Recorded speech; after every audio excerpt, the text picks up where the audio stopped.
eventually take out your stop. It might, yeah, intraday, you don't know if it's going to close above it or not. Right.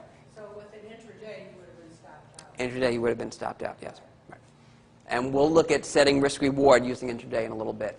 Okay, bearish engulfing pattern, which the evening star was also a bearish engulfing pattern, right? Remember the black candle wrapping around the white candles. Okay. Okay, and the market's at resistance here. Okay, would you sell short? Isn't the market at resistance? Okay. Okay. And why wouldn't you sell short? Right. The answer, and the correct answer is, there's no signal hinting the bears are losing steam. And there's a vital concept we're going to be looking at specifically in a little bit. Okay. It's not just if the market's at support or resistance, but what candlestick signals we get at support or resistance. No reversal signals here at all. Okay, I don't know what happened after, but the correct answer is I would not be selling here. Okay, here we have an evening star, and the reason I wanted to show this is that long black real body. And by the way, the evening stars are 3 candlestick signals on the left. That long black real body confirms the evening star, but look by the time you got the signal. You're right. Now, we don't know if it's good risk-reward because I don't have something on the left side of the slide, but the odds are it's probably not a good risk-reward if you sell on the close of the shooting star. So what you do is you set up in your software a resistance area defined by the shooting star, and you have it give you an alert anytime the market's near there. And back in February, it got near there, and it wasn't quite a dark cloud cover. See, back in February, early February, long white candle, that black real body did not get more than halfway into the white real body. But what happened the next session? It did, right. So that, to me, would be confirmation of the, or I call it a variation of dark cloud cover. What's that? That second real, good question, is this an evening star where the market confirmed it in February? I would not view it that way because that real body is a little too big. You want the second real body. What did you call it, the bearish For a Havermeet, normally, I think the definition we actually have is like 25% of the real body. Okay. So if you want a definition, that would be it. Are you thinking more in terms of a blended candle on those 2 white Yeah, candles? yeah. The question is, we're thinking of a blended candle. That's something we're not getting into today, but there are ways to combine 2 or more candlestick signals to make it into a single candlestick signal, and then you read that individual candlestick line. Okay. Now, the Japanese have a wonderful expression that says, a workman must sharpen his tools if he's to do his work well. And now we're going to look at tools that we could be using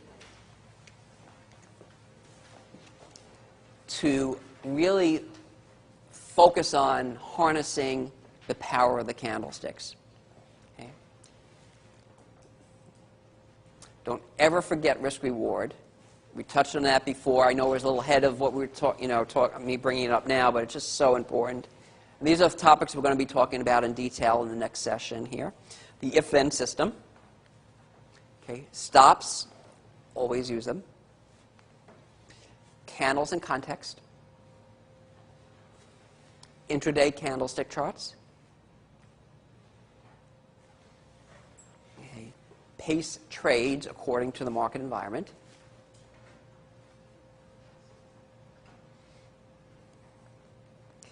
Let go of emotions, psychology. Right? I laugh there, right? That's if only I could be like Data or who's the Vulcan Spock. If only I could trade like Spock, right? That's a great title for a book. Trade like Spock. Indicators, the more the better. Okay. Never trade without an eye to news. A technical analyst is talking about news. You'll see why. Yeah. And examine how the market acts at support and resistance. Essentially, these tools will allow you to have discipline. And if you think it was easy coming up with that anagram. And what we're going to look at now is the disciplined approach. It's really a blueprint for what I call trading success. So we're going to go through the anagram discipline, the D, the I, the S. They won't be in order, though. Okay, so as you look at them, don't think they're going to be in spelling order. And the first one happens to be a D. We're going to do a D. Don't ever forget the risk-reward of a trade. Okay. One of the questions I was asked during the survey, on the Forex survey, is when should you ignore a candlestick signal? I mentioned this before. When it's a bad risk-reward. I don't think ignore is the right word. When should you not trade on the candlestick signal? Ignore it means you completely forget about it. But you saw with many of these candlestick signals, right? If you had like that evening star and it's a bad risk-reward, don't ignore it. Just don't use it for the trade at that time. Make it as a resistance area. Okay. It's probably one of the most important things that you're going to do to improve your trading profitability by always looking at the risk-reward. Okay, how many of you have done that when you looked at a candlestick signal, thinking about looking at what your stop level is and what your profit potential is? How many? See? How many will now? You all had better raise your hand, because that is really going to separate you from the competition, really and truly. And I think just knowing that will pay for this workshop many, many times over. If it's a bad risk reward, you don't do the trade. Okay? And I found this optical illusion here. This is pretty neat. Let's see if this works. Now you see them all moving around. Does that work on here? Yeah. See it all shifting around, all like psychedelic.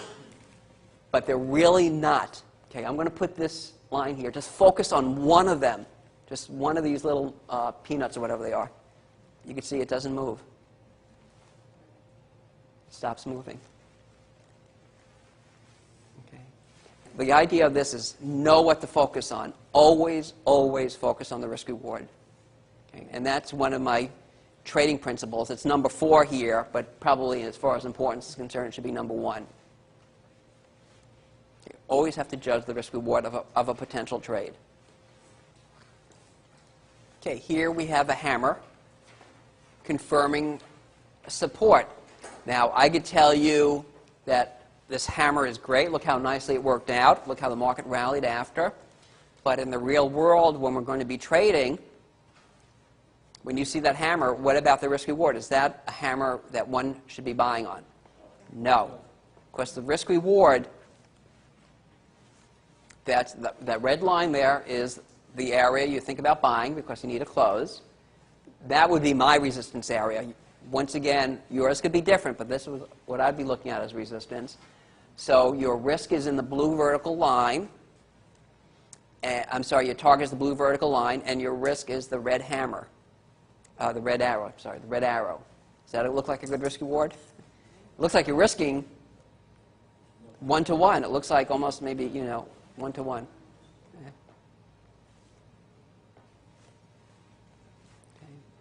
Same thing.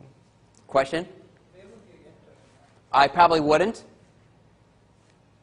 The question is, where would I enter? Unfortunately, the market didn't pull back to the hammer. Where might I enter, though?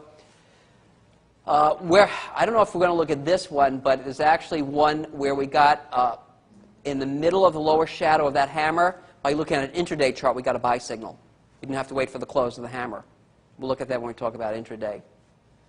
But what you could do is, we know it's a hammer. We have to wait for what? The close, right? It's not a candlestick signal until it's a close.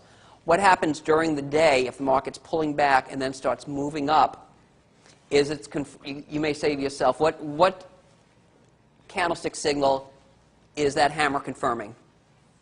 It's the white. It doesn't quite wrap around the black. What is that? Piercing pattern. So we know we have a potential support area based on the piercing pattern.